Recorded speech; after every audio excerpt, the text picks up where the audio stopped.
नमस्कार। देश के चुनाव के बीच, सबसे बड़े चुनाव के बीच बहुत तरह की खबरें आपके बीच में आ रही हैं कि किसी पॉलिटिकल पार्टी ने ये कर दिया, किसी ने ये नहीं किया।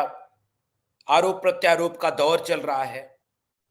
आने वाले वक्त में वर्तमान और भविष्य तय किया जाने वाला है कि आगे कुछ क्या होने वाला है। लेकिन इसी बीच एक खबर ऐसी आ गई जिसे सुनकर लोगों के बीच हड़कंप मचा हुआ है। ये कोई सामान्य खबर नहीं है। ये कोई सामान्य बात नहीं है। यह सीधे इस देश की एक बहुत बड़ी आबादी के जीवन और भविष्य से जुड़ी हुई खबर है। और इस खबर का लिंक सत्ताधारी दल के साथ जुड़ रहा है। और आरोप अब ये लगाए जा रहे हैं कि करोड़ों लोगों की जान को सांसत में डालने का, जोखिम में डालने का और उसके एवज में इलेक्टोरल बॉन्ड से बहुत भारी भरकम चंदा वसूलने का क्या रिश्ता बनता है। और ठीक चुनाव के बीच में जो ये खबर आ गई, इससे चुनाव पर कितना असर होगा। 2020 का वक्त था। दिल्ली में विधानसभा के चुनाव चल रहे थे और दिल्ली के रामलीला मैदान में प्रधानमंत्री नरेंद्र मोदी एक रैली करते हैं। और प्रधानमंत्री नरेंद्र मोदी की रैली में बहुत ही कारगर ढंग से वो दिल्ली के लोगों के भविष्य और उन पर चुनाव लड़ रहे होते हैं। वहां एक बात बोलते हैं कि क्या आपकी जेब में कुछ पैसा बचने लगा क्या? क्या आप लोगों के जेब में 2-4 रुपया बचने लगा? क्योंकि एक नसीब वाला देश का प्रधानमंत्री बना है। पहले इलेक्टोरल बॉन्ड की चोरी, लूट पकड़ी गई, वसूली पकड़ी गई और उसके बाद अब वैक्सीन के नाम पर पूरे देश को जान जोखिम में डाल देने का एक ऐसा सच सामने आया है जो ठीक चुनावों के बीच में आया है। और क्योंकि वह वैक्सीन बनाने वाली कंपनी भारतीय जनता पार्टी को भारी चंदा देती है, वसूली देती है, तो क्या वो नसीब जो प्रधानमंत्री नरेंद्र मोदी का नसीब था, वो कहां है? प्रधानमंत्री नरेंद्र मोदी के नसीब में क्या अब यह लिखा हुआ है कि 10 साल बाद विदाई तय है? आप जा रहे हैं क्या? क्योंकि परिस्थितियां तो लगातार आपके खिलाफ बनती जा रही हैं। और इन परिस्थितियों के बीच में लगातार एक एक ऐसा माहौल बनता जा रहा है कि जिसमें बीजेपी बुरी तरह गिर रही है। कॉर्पोरेट चुनावी चंदे के बीच ये जो अभी खबर है, AstraZeneca Covid vaccine, AstraZeneca Covid vaccine global स्तर पर कोविशील्ड और वैक्स जेवरिया ब्रांड नामों के तहत बेची गई थी। यूनाइटेड किंगडम मीडिया की एक रिपोर्ट के मुताबिक एस्ट्रोजेनेका ने यूके हाई कोर्ट में अपना अदालती दस्तावेज दिया। उसमें पहली बार यह कबूल किया कि हां, एस्ट्रोजेनेका कोविड वैक्सीन के वैक्सीनेशन के बाद टीटीएफ यानी दुर्लभ साइड इफेक्ट हो सकते हैं। टीटीएस सिंड्रोम टीटीएस सिंड्रोम जो साइड इफेक्ट में हो सकता है, इसका परिचय यह है कि उसके माध्यम से, उसके वजह से शरीर में खून के थक्के जम सकते हैं।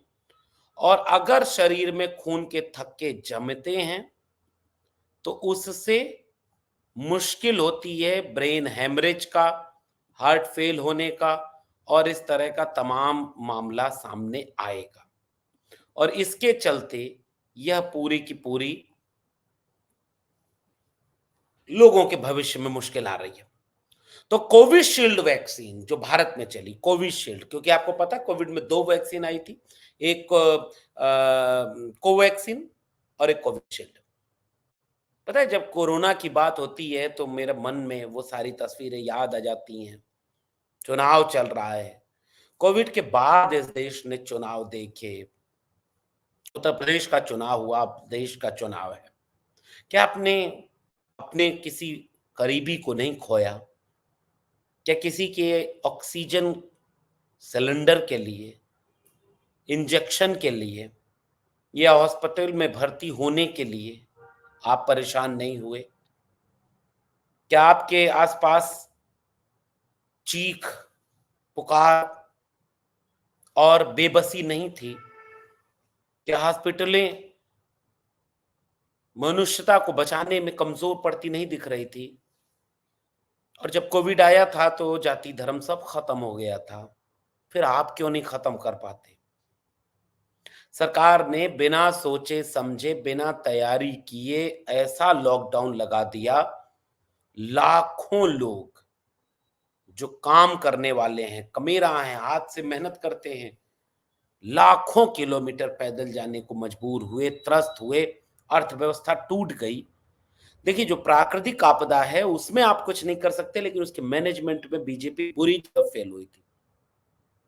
गंगा के किनारे लाशें, कुत्ते नाच नोच रहे थे। और जब चुनाव आता है तो नेता तो भूलते ही हैं, क्योंकि नेता अपनी नाकामयाबियों को आपके सामने नहीं रखेंगे।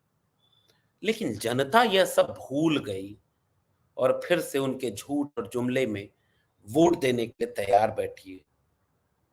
यह सोचकर, यह सुनकर हास्यास्पद लगता है कि इस देश की जनता क्या अपने अपने उसूलों, अपने बुनियादी सवालों पर कभी नहीं सोचती। तो मोदी जी की एक फोटो लगी हुई, वैक्सीन पूरे देश में बोर्ड लगा के प्रचार किया गया, थैंक यू मोदी जी। जबकि इस देश में पहली भी जितनी भी महामारी की वैक्सीन आई थी वो सब फ्री दी गई थी। वैक्सीनेशन करके पहले भी कई महामारियों से इस देश को निजात दिलाई गई है।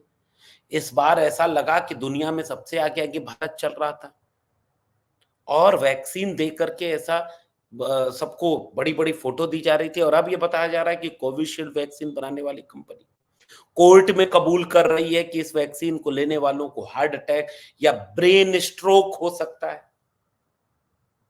और कई तस्वीरें आपके लोगों के बीच में आ रही होंगी जिसके जरिए यह पता चलेगा कि हाँ, जब जब इस तरह की चीजें हुई तो कोई डांस करता हुआ, कोई अपने खेत में काम करता हुआ, कोई अपने तमाम तरह के सार्वजनिक जीवन में जाता हुआ अचानक गिरा और मर गया।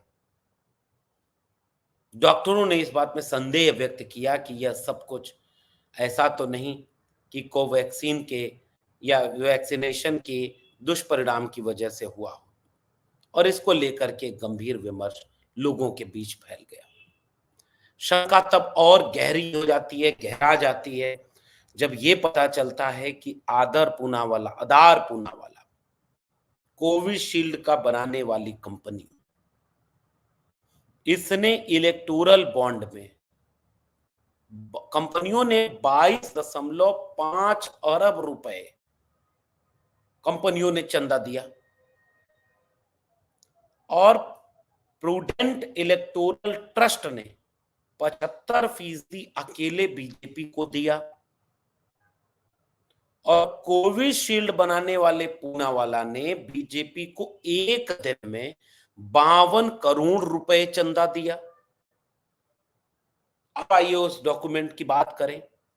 Serum institute of India, serum institute of India, इसके मालिक का नाम क्या है?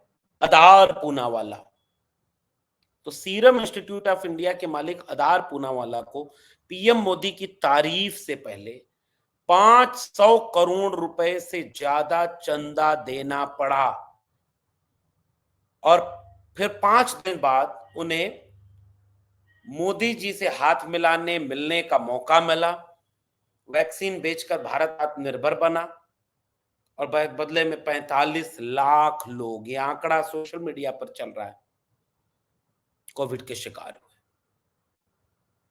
और वैक्सीन बनाने वाली सीरम इंस्टीट्यूट ऑफ इंडिया 1 अगस्त 2022 को 400 करोड़, 2 अगस्त 2022 को 100 करोड़, 17 अगस्त 2022 को 2.5 करोड़, चेक टू बीजेपी 18 अगस्त 2022, कुल धनराशि 502.5 करोड़ रुपया।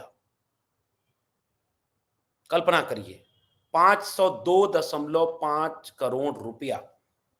और वह सीरम इंस्टीट्यूट जो कोविशील्ड बनाती है, खुलेआम ये चीज आई। तो जब इलेक्टोरल बॉन्ड की लूट पकड़ में आ गई कि भाई आप तो वसूली कर रहे थे, चले थे भ्रष्टाचार मिटाने, चले थे इस देश से काला धन खत्म करने, लोगों में 15-15 लाख अकाउंट में डलवाने, बहुत तरह की बातें करने, और आप क्या करने लगे? लूट ले गए सारा माल। चंदा दो, धंधा लो। चंदा दो, धंधा रुक हो जाएगा नहीं तो। चंदा दो वरना ईडी, चंदा दो वरना सीबीआई। खुलेआम इलेक्टोरल बॉन्ड की लूट। और इतनी बड़ी वैक्सीनेशन कंपनी खुद मान रही है कि टीटीएस बच सकता है, दब सकता है, और इसकी वजह से यह पूरा का पूरा मामला लाखों लाख लोगों की जान सासत में पड़ गई।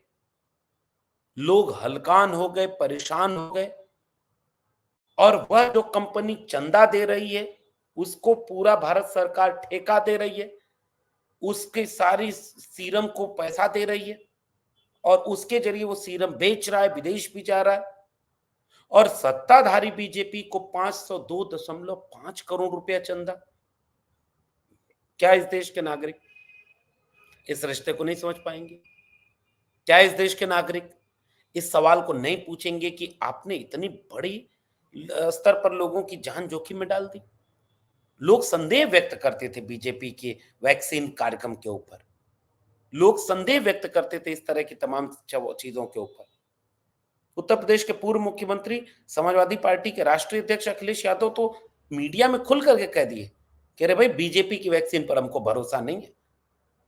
आज लोगों को याद आ रहा था अखिलेश यादव जी का वो बयान, सोशल मीडिया पर खूब वायरल हो रहा था कि मैंने पहले ही आगाह किया था कि बीजेपी है, ये कुछ भी कर सकती है, हम कुछ भी कर लेंगे, हमारी सरकार आएगी तो हम फ्री में वैक्सीन सबको लगा देंगे, लेकिन बीजेपी की वैक्सीन पर कोई हमको भरोसा नहीं है।